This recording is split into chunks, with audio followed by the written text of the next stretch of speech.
안녕하세요. 헬로 열매의 열매입니다. 지난 편에서는 후폭풍이 오지만 늦게 오는 전 남친, 전 여친 특징 두 가지에 대해서 이야기해 봤어요. 이번 편에서는 후폭풍이 오지만 늦게 와서 우리를 힘들게 하는 나머지 두 가지 유형과 후폭풍을 최대한 빨리 오게 할 수 있는 방법에 대해서 말씀드려 보려고 합니다. 바로 세 번째 특징은 반대가 바로 많이 좋아하지만 문제를 해결하는 갈등 방식이 달라서 헤어졌던 경우예요. 예를 들어 이런 경우 있잖아요. 한쪽은 싸우면 시간이 필요한 스타일이고 반대쪽은 그 자리에서 풀어야 하는 스타일 말이에요. 이런 경우 좋을 때는 참 좋은데 갈등만 생기면 서로가 너무 다르다고 생각을 해요. 사귀면서 갈등이 생기는 빈도는 더 늘어나는데 갈등 해결 방식이 달라버리면 감정 소모도 심하고 각자의 일까지 지장을 받게 됩니다. 휴, 정말 지친다. 그러다가 결국에는 잘 안 맞는다는 결론을 이르게 돼요. 잘 안 맞는다는 건 다시 말해서 서로의 미래가 잘 그려지지 않는다는 거예요. 서로 안 맞는다는 생각이 마지막까지 굉장히 강했기 때문에 부정적이었던 감정들이 완화되는데 시간이 많이 걸려요. 또한 갈등 해결 방식이 다른 커플들은 각자의 갈등 해결 방식으로 그동안 오랫동안 살아왔기 때문에 연애를 하는 중에는 각자 본인들의 갈등 해결 방식이 성숙하다고 생각을 하거든요.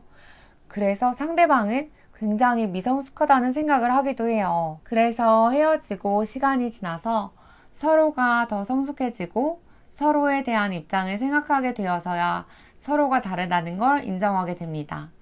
그렇게 서로가 이해가 되면 앞으로의 만남에서는 조금씩 양보해서 성숙한 방식으로 잘 맞춰가면 되겠다는 결론에 이르고 그때서야 재회를 해야겠다는 생각을 해요. 네 번째는 진짜 너무너무 일상이 바빠서 후폭풍 같은 사치스러운 감정을 느낄 틈이 없는 경우예요. 현재 내 상황과 내 마음에 여유가 없기 때문에 상대방과의 관계가 우선순위에서 밀리게 됩니다. 이런 경우에는 어느 정도 여유가 찾아지거나 바쁜 상황에 어느 정도 적응이 되어야 우리의 빈자리와 허전함을 느끼고 그제서야 후폭풍이 와요. 지난 편에서 말한 두 가지와 이번 편에서 말한 두 가지의 경우에 해당될 때 헤어진 이유가 도덕적인 문제나 이성 문제로 상대방을 실망시킨 특별한 이유가 있지 않고 여느 연인들처럼 사소한 이유가 쌓이고 쌓여 단순히 헤어졌던 거라면 후폭풍이 오기는 오지만 굉장히 늦게 올 거예요. 이때는 상대방의 후폭풍을 조금 더 빠르게 오게 하는 방법이 있습니다. 바로 우리가 해야 할 일은 우선 첫 번째는 상대방에게 진심을 전하는 거예요. 그리고 충분히 상대방에게 후폭풍이 올 수 있는 시간을 주는 겁니다. 근데 상대방에게 후폭풍이 올 시간을 줄 때 우리는 정말 기다리기만 하면 될까요? 아니죠. 그때 우리가 해야 할 일은 상대방이 이별을 통보한 진짜 원인이 뭔지, 헤어진 원인을 어떻게 해결해 나가야 할지 구체적인 방향을 정하시면서 기다리시거나 다시 상대방에게 적절한 타이밍에 접근을 하시는 게 좋아요.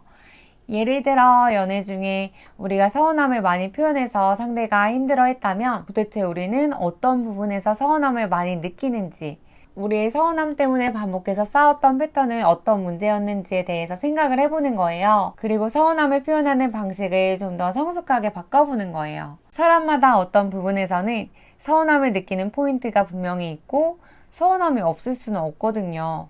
그렇게 나에 대해, 상대방에 대해, 또 우리의 관계에 대해서 최선의 해결책을 생각해서 상대방에게 적절한 타이밍에 다시 접근을 하신다면 이전보다 건강한 재회 꼭 하실 수 있습니다.